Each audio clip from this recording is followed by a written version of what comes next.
Hi, everyone, and welcome. I'm really excited to be today with my colleague and teacher and the one who works with angels, Rachel Santo, today. And we are very excited to share with you the information about one of the angels that is actually in charge of the lunar month of Taurus called Iyar. The angel name is called Kadmiel. In some of the writings, some other writings, I know, Rachel, you know more than me, it can also be called Kedumiel. But it's a very interesting name because what it really means in Hebrew, Kedem or Kadum, really means ancient or ancient times. And the Kabbalists explain that the innermost meaning of this angel name is God came first, which is an interesting concept. Rachel, what do you think? How can we actually bring it into our life? Thank you, Ivki. I'm so excited to be here with you and talk about this angel. I've been learning about this angel for a little while, and I love this angel. It's beautiful and it's powerful. And like you say, he has two names that appear in the sources, Kadmiel or Kadmiel, but it's talking about the same angel. And what the Kabbalists are saying about it, why is his name has to do with ancient? What is the meaning of ancient? And the idea is that the Kabbalists are saying the light of the Creator is ancient. We're going to get into it a little bit and explain a little bit more. But it's basically coming to tell us, there's a lot going on in our life, but the light of the Creator was always there. So let's unpack it a little bit. Let's explore it a little bit. The month of Iyar that we are right now is happening in a time of the year that is not so easy, not so comfortable. I don't know if any of you felt it. A lot of people feel stress or dis-ease or maybe a little bit sad or depressed at this time. And this angel is coming to give us an extra support at this time. The Kabbalists are saying that the ancient or the light of the Creator can also be described through the word chesed, which means mercy. And mercy or chesed is also what we call the right column energy and the energy that comes first. The second one is called gvura, it's the left column energy, and it's more associated with judgment, which we will explore a little bit more what it means. So at this time of the year, and I think every time of the year, to be honest, just if I'm looking at my life and my challenges, we have a lot of energy of what we call judgment. So let's see what is judgment. And of course, it's a code name. We're not necessarily talking about someone judging you, but it's a code name of Kabbalah for challenges, maybe stress, maybe anxiety, maybe anger, maybe difficulties, and we all have it. We all have it. So each and every one of us in our life, we are facing challenges. We're facing challenges maybe with our health and being uncertain about things that are happening. Maybe we are facing challenges with financials and not having enough money, not knowing where the money would come from. There are things that we want and we can't have. We might have families, and could be our parents, our sibling, our children, and we have stress around the relationship, around what's going to happen with my kids. And we can go on and on and on with examples. I'm sure everyone that is listening to it is facing at least one or two or three and probably more challenges and difficulties in our life. So the idea of this angel, the idea of this time, is to notice how we react to the situations that are around us. When we are in a state of automatic reaction, which is like, I'm getting angry, I'm getting anxious, I'm super worried, I'm stressed all the time, we are relating to the left column energy. to the energy of judgment, meaning I have a situation in my life and I become either worried or angry or fearful around that situation. And I put my entire mind and consciousness and even my body into a state of stress or anxiety or whatever it is. And I embody the left column energy, or some people call it, I live inside the drama. Okay. Kabbalists are telling us it's a choice. It's a choice. It doesn't always have to be like this. And when we are in the left column, the Kabbalists are coming to tell us, wait a minute, before the left column, there was the right column. There was the chesed, the mercy. So I want to ask you, Rivki, what is this meaning of before gvura, before judgment, there was mercy? What is this meaning of time? Why is it important? So, it's a very deep concept, and I just want to make sure our listeners understand that it's not just about the actual mercy or actual judgment. We talk about forces and intelligence, force of energy, and it's interesting because it says why chesed, mercy, came before gvura, before judgment, because it says that the creator keeps on creating worlds and destroy them. We know that the physical world, as we understand it since Adam and Eve, is world actually number 64. There were 63 different worlds that existed before us. We know the dinosaurs, Atlantis, that were destroyed. But it said that the creator keep on creating worlds until the attribute of mercy will arise, will be created by humanity.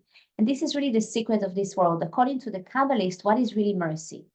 Mercy is really when you have the time, you have space between what we call cause and effect, right? If somebody steals, his hand doesn't fall off his body, there is time. In that time, they can realize, did I make a mistake or not? Which means also that this mercy, this time between cause and effect, it's really what we're coming into this world to learn. From one side, when we go through a process and we don't see the results as fast as we want, or we don't see the miracle compared to the effort we're making, we teach it in the classes, learn to embrace the process, to accept processes. And from the other side, in any situation that we don't receive what we want, we need to know that we always have the opportunity to still choose to become like the creator. And the connection to time, it's interesting scientifically. I know it's proven that time in the mountains move actually faster than next to the beach, meaning the upper you go, the faster time moves, the aging process is faster. It's like things deteriorate faster. It's like the world of illusion. So what is really time? It's the idea of mercy. And if you look in the Tree of Life or 10 Luminous Emanations, you can see that Chesed comes before Gvura, because the attribute of Chesed is, we can be controlled by time, space, and motion, but it also can be space that causes us to react, or to our ego to comes in, or if this is when we strengthen this other force that hurt us and not necessarily serve us, which is similar to the thermodynamics force, which means that anything physical is actually destined to disseminate, to be, destroyed at the end.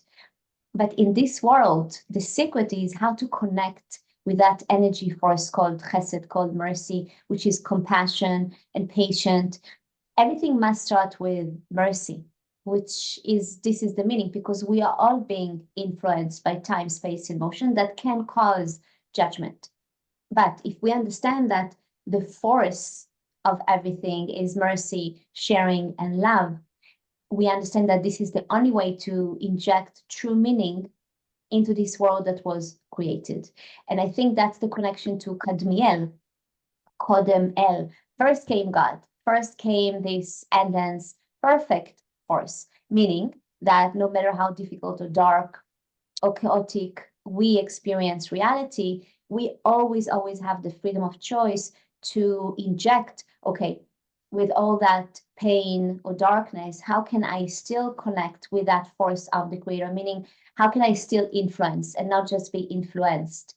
How can I actually share, and not just being affected, you know. And I think also that's why it's so beautiful. One of the morning connection, meditation, prayer, however you want to call it, starts with Modani, which is literally when we just open our eyes, we say this sentence, which we're just being grateful and thankful for waking up and basically receive another chance. But we inject mercy out of gratefulness and like and awe. Even the fact that we're able to walk on our own to the bathroom, it's a wonderful miracle. But everything to be followed, you know, I want to eat my breakfast or have my coffee so I have more strength to serve and share more. I want to have more money. I'm going to work really hard so I can influence more. This is all how we connect, of course, through this angel, specifically this month, to this force of the creation. And it's all starting, of course, with our consciousness of how I want to take that force and bring it through my actions.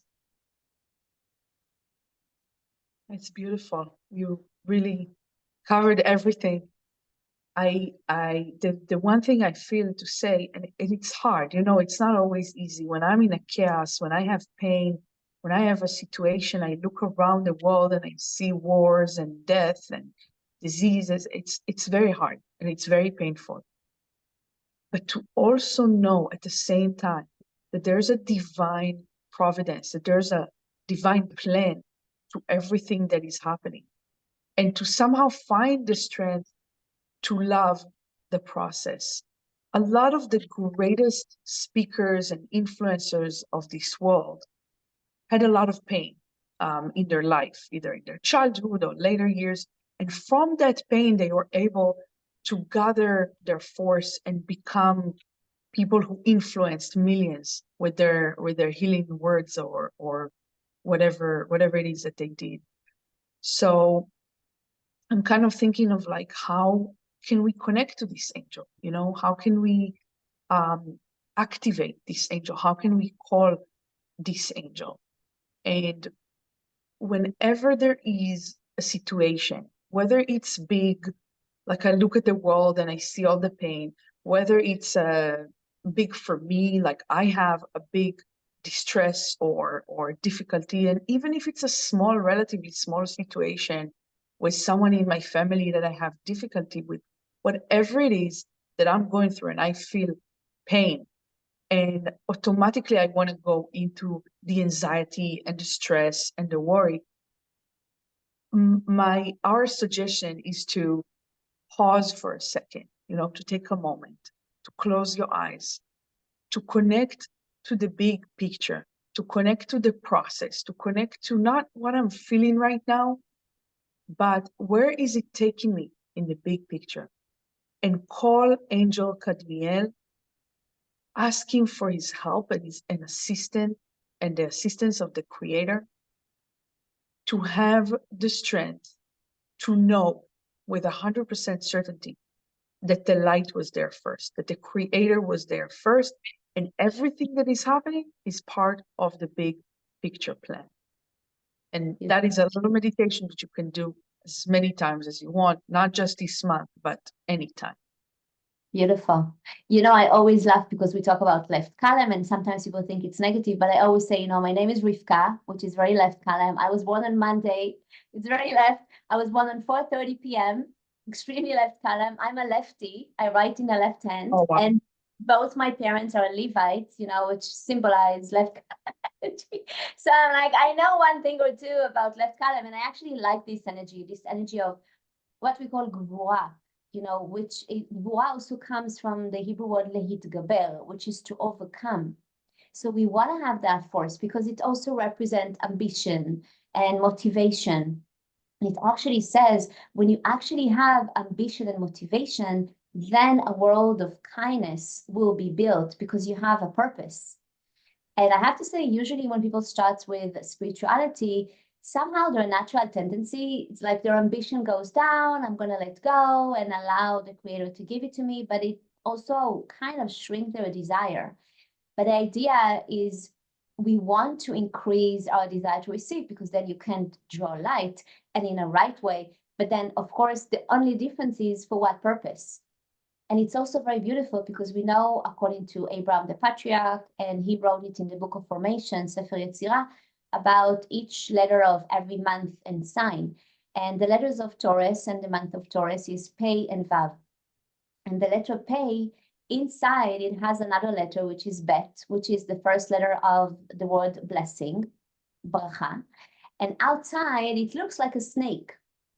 And this really represent the two forces in this world, because so many times we put all our energy, time, even money in the things that are really not important.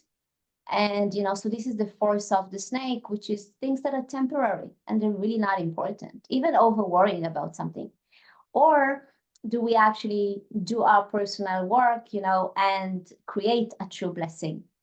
And really the best example is really our teachers, for example, Rav Berg, our teacher, the founder of the Kabbalah Center, always used to say, I have the biggest ego in the world, but I know how to use it. And if you think about the goal and purpose of the Kabbalists to finish pain, suffering, chaos, and death for humanity, I mean, who talks like that? Everybody predict, how planet Earth is going backwards and humanity and the planet. And nobody speaks about ending chaos. That's a pretty big desire, and we always saw the combination from the Rav, like having this biggest desire and determination, at the same time, the biggest heart, the strongest person, That's so right. kind. But at the same time, pushing to manifest its energy of judgment, looking at the details, its energy of judgment, focusing, wanting to accomplish, it's all energy of judgment, left column. But the secret is, and this is the balance always, right, left, and central column, is to bring the light into it, which is big picture, quantum, mercy, oneness, unity. I push, I want, but I also let go, and I let the light take it from there. And it's also beautiful because we know in the city of Hebron in Israel is the cave of Machpelah, where the patriarchs and the matriarchs are buried, and we know that the three mothers, Sarah, Rebecca, and Leah, that are buried there represent the same three parts of the atom, electron, proton, neutron, which allow the balance. And in the word Hebron, you have chaver, which is a friend, which is all about unity and connection, which is right column. But if you see it as separated, well, if you don't agree with me, then you're against me. Then that chaver becomes cherev, which is the same exact letters, and cherev is a sword, which we hurt each other. And I think it's, it's not a coincidence. I think Israel is the sign of Taurus, but we all. By the way, in the word in Hebrew for Taurus, Iyar is the secret of I am God, your healer. Acronym. Which makes this month an extremely powerful month for healing. We're not going to get too much into it, but if you want to learn more about it, you can go to Kabbalah.com. You can follow us on social media. But just like you said, within the most difficult place, there's the greatest power of healing. Remember how Karen always used to say that what is disease? This is lack of light. And the idea is that there is a force, the doctor never really heals. The doctor is the technician that allow the force of healing to come. And the idea is that it's all about our consciousness. When we don't, there are forces that push away that force of the light. But when you choose, to combine those two, it's also like between two people. If I am A and you're a B, and I keep on trying to change you to be like me, you will resent me. So we need to understand who we are, and we need to learn to respect the person in front of me, and then the light can come and the solution can be seen. And this is the beauty of merging those two forces, judgment and mercy. When you allow the light to come in, then everything is possible. That's really beautiful, really beautiful. And again, we don't want to just accept that there's energy of judgment and just live with it, but to remind ourselves and to connect to the fact that God was there first, get support from this angel, meditate with this angel, and we can reveal this month more than any other month the most beautiful light of healing. For sure. Thank you so much for joining us. If you'd like to do your personal work with angels, you can contact each one of us. I really recommend for all of you to follow, to subscribe to Rachel's YouTube channel, because there is endless amount of meditations with different angels, endless amount of wisdom. You can find us in social media everywhere, and we hope to see you next month. Have a beautiful, blessed month. Thank you, Rachel. Chodesh Tov, and have a great Chodesh Tov. month. Thank you, Rivki. Take Bye. care. Bye-bye.